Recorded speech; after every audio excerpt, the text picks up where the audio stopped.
కేంద్ర మంత్రి రామ్మోహన్ నాయుడుపై ఫైర్ అయ్యారు మాజీ ఎంపీ మార్కాని భారత్. ఇండిగో ఉద్యోగస్తుల విధులలో ఎదుర్కొంటున్న సమస్యలను యాజమాన్య వైఖరిని ఎండగట్టారు భారత్.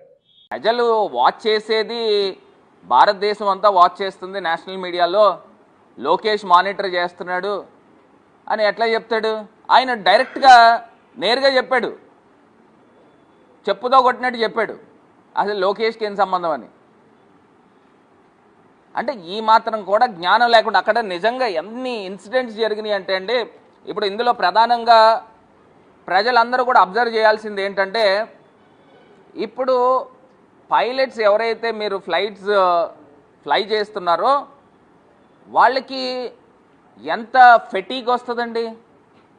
పైలట్స్ ఫెటీగ్ ఇప్పుడు నిజంగా అక్కడ ఎయిర్పోర్ట్స్లో అవుట్రేజ్ అవుతూ ఉంది, ప్రజలందరూ కూడా అవుట్ బర్స్ట్ అవుతూ ఉన్నారు.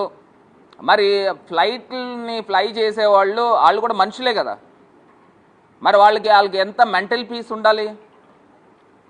అసలు ఇది ప్యాసింజర్ సేఫ్టీ పాయింట్ ఆఫ్ వ్యూలో ఎంత పెద్ద బ్రీచ్ అండి ఇది, ఆ మాత్రం తెలియట్లేదా?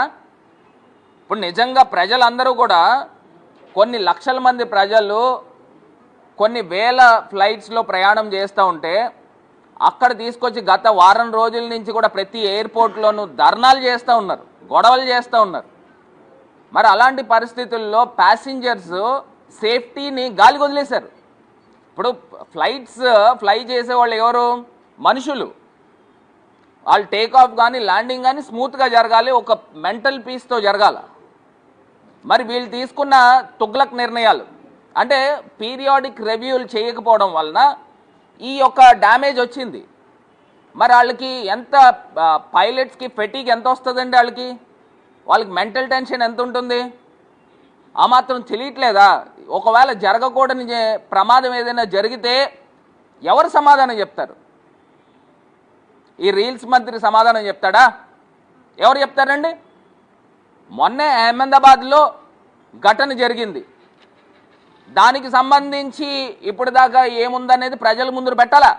అసలు కారణం ఏం జరిగింది, అసలు ఎందుకు ఫ్లైట్ కూలిపోయింది, దానికి సంబంధించిన ఆ ఘటనకు సంబంధించిన కారణాలు ఇప్పుడు దాకా పబ్లిక్ డొమైన్లో పూర్తి స్థాయిగా పెట్టాలా? అది మరొక ముందే ఇవాళ తీసుకొచ్చి ఫ్లైట్ రెగ్యులేషన్స్ తీసుకుని వచ్చారు, బాగానే ఉంది. పీరియాడిక్ రివ్యూ ఏది నాయనా? ఇక్కడే కదా మీకు తెలిసిపోతుంది మీ సామర్థ్యత ఏంటనేది. అక్కడ ప్రపంచ దేశాల నుంచి రష్యన్ ప్రెసిడెంట్ భారతదేశంలో ఉంటుండగా మరి ఇంత దారుణమైన ఇన్సిడెంట్ భారతదేశ ఎయిర్పోర్ట్స్ అన్నీ కూడా జరుగుతూ ఉన్నాయి. అంటే భారతదేశం పరువు పోయినట్టు కాదా ఈ యూజ్లెస్ మినిస్టర్ వలన, ఇన్కాంపిటెంట్ మినిస్టర్ వలన? కేవలం